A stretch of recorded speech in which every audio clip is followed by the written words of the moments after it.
You had a feud with Vince McMahon that I think turned into one of the best programs during that time. I think that you were able to have that storyline with Vince, and that later led to your match with Brock Lesnar, which fans still talk about to this day. Walk me through going into TV, being told, "Hey, you're going to wrestle Brock tonight," and this is in your hometown, if I'm not mistaken, as well. That's right. Yeah, it was at Joe Louis Arena in Detroit, Michigan. Um, and that day I was supposed to wrestle Matt Hardy, just to show you how insane the WWE or the television business is, or the wrestling business that has a television like that. I mean, things can change up to the last minute, and they often do. So that day, I woke up thinking that I was going to wrestle Matt Hardy in Detroit, and I had my friends and my family there, and it was going to be we're going to have a good match, and we're going to progress our storyline. Who Matt Hardy to me is, I mean, he's a hero in the wrestling space. One of those guys that I don't think gets his proper due. I think him and Chris Jericho, I hold in very high esteem in terms of their ability to stay relevant, reinvent themselves, and entertain on a week to week basis. It's just, I wish I had that ability where I could just like think of an idea or a creative and then dive into it and totally forget it. But I have one leg. Like my gimmick is so like we can't ignore that and we can't forget about that for me to do all the fun stuff that those guys get to do, you know? And everything they do works, man.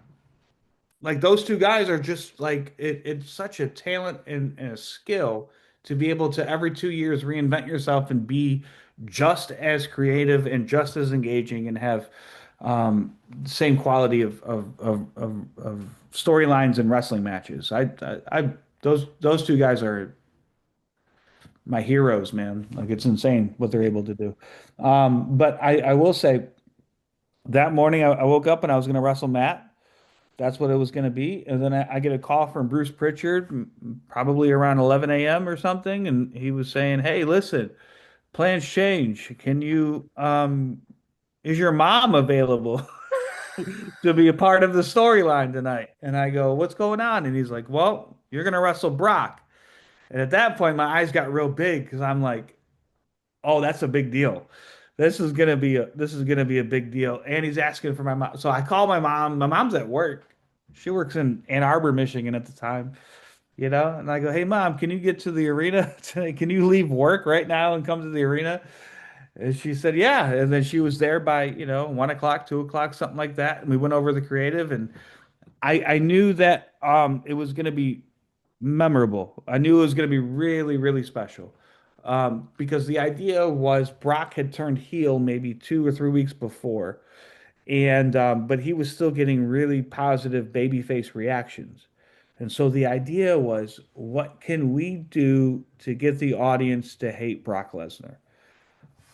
What if we beat the shit out of the most sympathetic babyface in the company in his hometown in front of his mother, his little brother, and his grandmother?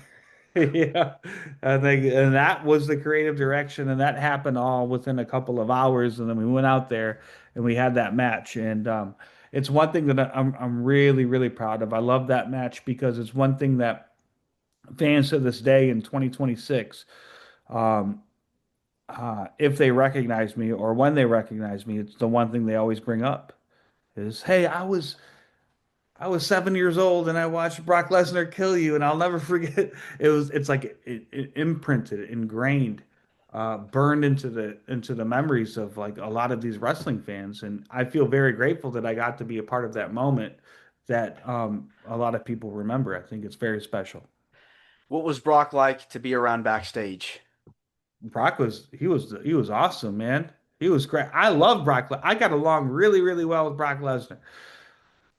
He was always kind, respectful, showed up on time, and most importantly for me, he took care of me in the ring that night.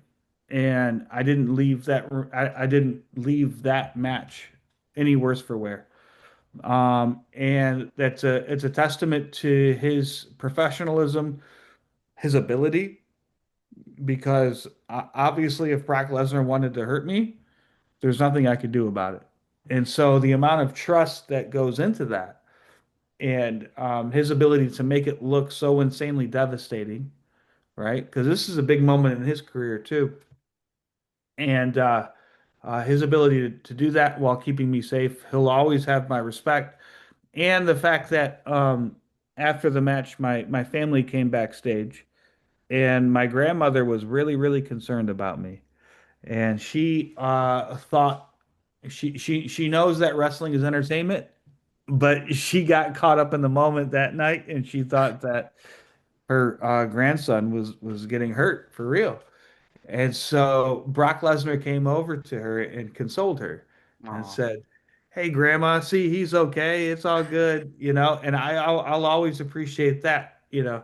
Lowering my grandmother's blood pressure in that moment was very, very kind to me and something he didn't have to do, but he did. Talk about suspense of disbelief. I mean, the heat that you guys got that night was insane. And then a few weeks later, he pushes you down a flight of stairs. I mean, talk about scary. Yeah, it was they attached Brock to me to get him to that level of heat from the audience that allowed Brock to go on and do all the great things that he did moving forward. You know, but they had to get Brock here in order for him to kind of continue his path as a top WWE superstar.